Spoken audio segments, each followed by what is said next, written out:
On dirait que papa n'est pas content.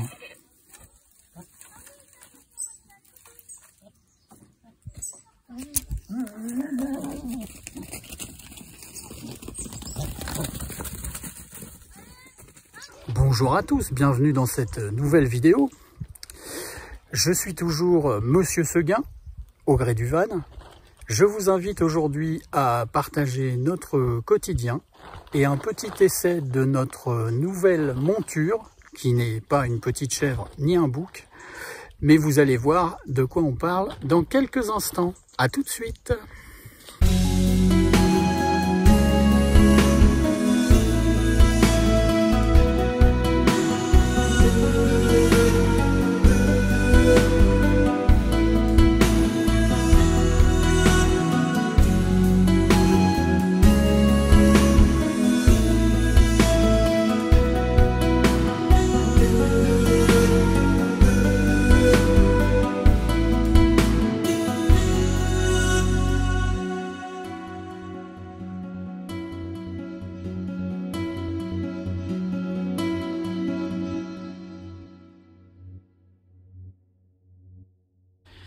Alors voilà, ça y est, vous le découvrez comme moi, ce véhicule particulier à plus d'un titre. Alors c'est un fourgon, hein. On n'est plus du tout dans le van aménagé à toit relevable. Là il n'y a pas de toit relevable, comme vous le voyez le toit est déjà relevé et il est même bien haut.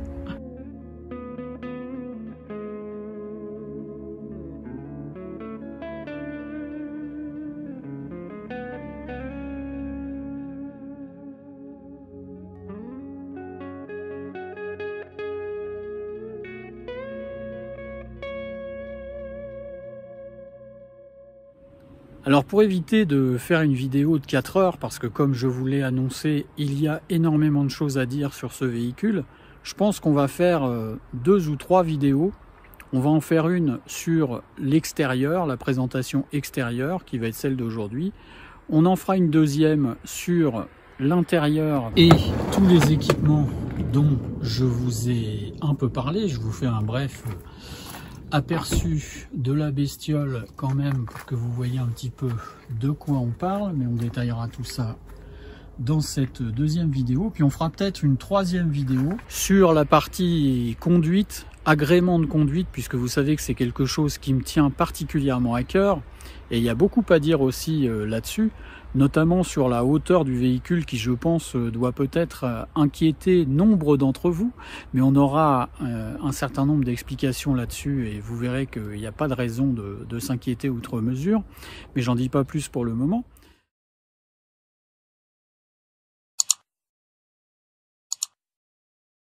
Alors, quelques mots sur ce véhicule, les caractéristiques. Je vous mets ici les mensurations de la bestiole pour que vous voyez un petit peu à quoi on a affaire. Comme je disais, on n'est plus du tout dans le domaine du van aménagé, hein, on est vraiment dans le fourgon aménagé. Vous l'avez vu, on n'est plus non plus sur le Volkswagen T6, on est sur un autre utilitaire de la gamme Volkswagen qui est le Crafter, un véhicule qui est bien connu de tous les utilisateurs de la marque. Alors le Crafter, c'est un véhicule qui est quand même un petit peu plus gros que le T6. On va dire c'est le grand frère du T6 avec un volume de chargement qui peut être beaucoup plus important pour ce qui concerne les professionnels notamment. Et Volkswagen a eu l'idée de construire un camping-car, enfin un fourgon aménagé plus exactement, sur la base de cet utilitaire pour compléter son offre véhicule de loisirs, puisque vous savez qu'il existe évidemment déjà le Volkswagen California, et je crois d'ailleurs que Volkswagen est la seule marque à proposer dans son catalogue 2 véhicules de loisirs, un van aménagé, donc le California, et un fourgon aménagé, le Grand California. Il faut savoir que ce Grand California existe en 2 modèles différents. Le Grand California 600 que vous avez sous les yeux actuellement, et le 680 qui, pour le coup, comme son nom l'indique, est plus long. Le 600 mesure 6 mètres de long et le 680 mesure 6 mètres 80. Alors au niveau de la motorisation, eh bien sur le Crafter, on est sur un 2 litres 177 chevaux, agrémenté d'une boîte automatique 8 rapports, séquentielle bien sûr, hein, donc on peut passer les vitesses soi-même si on le souhaite. Alors inutile de vous dire qu'on a entre les mains un outil très performant, mais on en parlera un petit peu plus tard quand on fera l'essai routier. Au-delà de son originalité physique, avec ce toit très proéminent que vous voyez juste au-dessus de moi et que vous n'aurez pas manqué de remarquer bien évidemment, ce Volkswagen Grand California regorge d'astuces et d'équipements tout aussi originaux que son toit, et c'est évidemment en partie à cause de ces équipements et aussi bien sûr de sa taille et de son habitabilité par rapport à ce que nous reprochions aux vannes aménagées à toit relevable que nous avions précédemment, que nous avons craqué. Alors sur l'extérieur, bien évidemment, la première chose qu'on remarque, c'est la hauteur du véhicule qui fait quasiment 3 mètres, hein, 2,97 m. C'est pas pour rien, il y a une raison à cela que je vais vous montrer juste après. Ce qu'on remarque également d'emblée, c'est cette magnifique peinture Biton, qui est une spécificité de Volkswagen, hein, qui propose souvent ce genre de finition sur ses véhicules de loisirs, que ce soit le California ou ici le Grand California. Évidemment, vous imaginez bien que ce coloris Biton n'est pas de série, c'est une option qui coûte même assez cher, pas loin de 3000 € si je ne m'abuse. Pour ce qui nous concerne, c'est un mélange de gris. Mais il y a d'autres possibilités. Je vous en montre quelques-unes vite fait en incrustation. Sur notre modèle, on a quelque chose de particulièrement intéressant et que j'avais beaucoup regretté lorsque nous avons eu le Westfalia sur le T6. C'est l'éclairage full LED.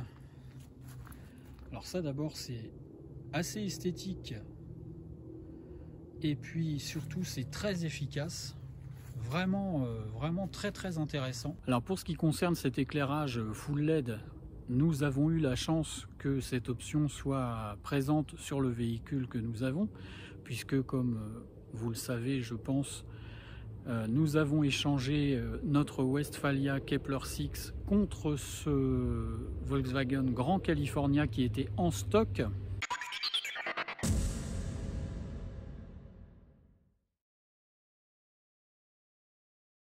Ce qui signifie que nous n'avons pas pu choisir les options qui étaient présentes dessus. Et alors vraiment, je ne saurais trop vous conseiller, si vous avez la possibilité de commander ce véhicule ou un autre, hein, d'opter pour cet éclairage full LED parce que ça change vraiment définitivement la vie la nuit. J'essaierai de vous faire une petite vidéo sur la route de nuit pour que vous vous rendiez compte de l'efficacité de cet éclairage full LED par rapport à un éclairage classique. J'en avais déjà parlé sur une des vidéos que j'avais faites au tout début de la chaîne sur le T6.1 édition que nous avions, qui était aussi équipé de l'éclairage full LED. On y voit véritablement comme en plein jour par rapport à ce qu'on avait sur le Westfalia, donc qui était aussi un T6.1 mais qui n'avait pas cet éclairage LED, où là on y voyait quasiment rien de nuit. Il faut quand même être très clair. En dehors de ça, sur ce Grand California, on a aussi l'option anti-brouillard que je vous montre ici. On a donc des grands rétros, là pour le coup ça fait un peu camion, mais qui sont aussi très intéressants parce qu'ils sont en deux parties. Donc on a la partie habituelle on va dire, et puis la partie grand angle juste en dessous, et ces rétros sont rabattables électriquement. Si je ferme le véhicule, vous voyez ce que ça donne. Donc après pour le reste c'est plus classique, on a évidemment des vitres teintées, des vitres surteintées à l'arrière avec des baies donc qui sont en verre, ce qui est toujours plus esthétique et plus sympa. Pour ce qui concerne le chauffage, eh bien on a la buse de sortie Truma qui est ici, mais ça c'est assez classique aussi comme sur beaucoup de camping-cars. Et on a donc à l'intérieur de ce véhicule ce qui manquait dans le Westfalia, des toilettes. avec, comme sur la plupart des fourgons, une trappe qui s'ouvre. Alors là, pour le coup, ce qui est intéressant, c'est que la trappe se verrouille avec la fermeture centralisée des portes. Et comme vous le voyez, j'en profite au passage pour vous le montrer. La cassette est équipée du système SOG qui permet d'éviter les mauvaises odeurs. Et a priori, on peut se passer du produit de nettoyage Setford ou autre d'ailleurs, parce qu'il y a plusieurs marques qui en proposent. Je vous ferai après la liste détaillée des options de notre véhicule pour que vous voyez exactement et avec précision à quoi on a affaire. Alors toujours sur la partie gauche du véhicule à l'arrière, on a la petite prise qui permet de brancher le véhicule sur le 220. Et puis alors, on a cette partie très proéminente. Alors ça, c'est des deux côtés du véhicule. On pourrait croire que c'est une vitre, mais en fait non, c'est une partie carrossée en polyester qui a un rôle très précis, puisque vous allez le voir après, le lit est en position transversale dans le fourgon. Et du coup, cette partie proéminente des deux côtés, qui n'est pas d'ailleurs de la même dimension du côté droit, elle est un petit peu moins épaisse du côté droit, a pour objectif de donner un peu plus de largeur pour le lit. Voilà, alors puisque je suis maintenant arrivé du côté droit, et bien on passe sur le côté droit. Alors vous voyez qu'en fait la carrosserie elle est biton, mais en fait elle est presque triton, parce qu'il y a le gris foncé anthracite pour la partie basse, le gris clair pour la partie haute, et au milieu il y a du noir. Voilà, donc sur la partie droite on a aussi une baie vitrée plus grande que celle que je vous ai montrée tout à l'heure, mais c'est le même système avec bien sûr des stores occultants et une moustiquaire. Et puis sur le côté droit on a l'orifice de remplissage de l'eau. On a un réservoir d'une centaine de litres, le bouchon de remplissage de l'eau propre. Ça c'est vraiment un truc pas du tout intelligent. Il n'y en a pas beaucoup sur ce véhicule, mais là c'est vraiment un truc pas très fin, parce que quand on ouvre le réservoir comme ça, enfin le cache du réservoir comme ça, pour pouvoir y mettre un tuyau et remplir en eau le véhicule, et bien si on oublie que le truc est ouvert et qu'on ouvre la porte coulissante, et bien on arrache le cache. Alors ça, heureusement, on s'en est aperçu assez rapidement, et du coup on va essayer de ne pas se faire avoir avec ça, mais ça présente quand même un petit risque. Donc ça c'est pas très finaux, on va dire. D'origine, sur le Grand California, il y a un store tulle qui peut être noir ou blanc. Là pour le coup il a été décidé qu'il serait blanc. Alors quelque chose de très astucieux, mais qui existe je crois sur nombre de fourgons aménagés, lorsqu'on ouvre la porte coulissante,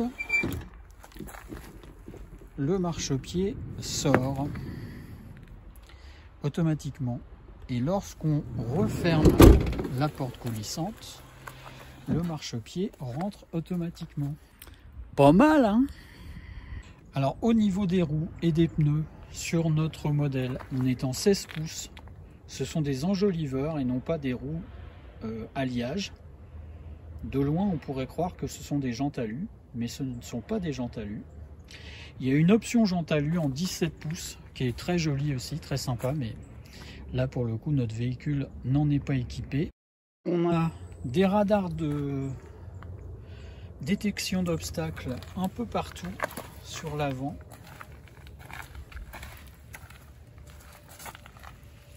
Mais pas que, on en a aussi sur tout le pourtour du véhicule.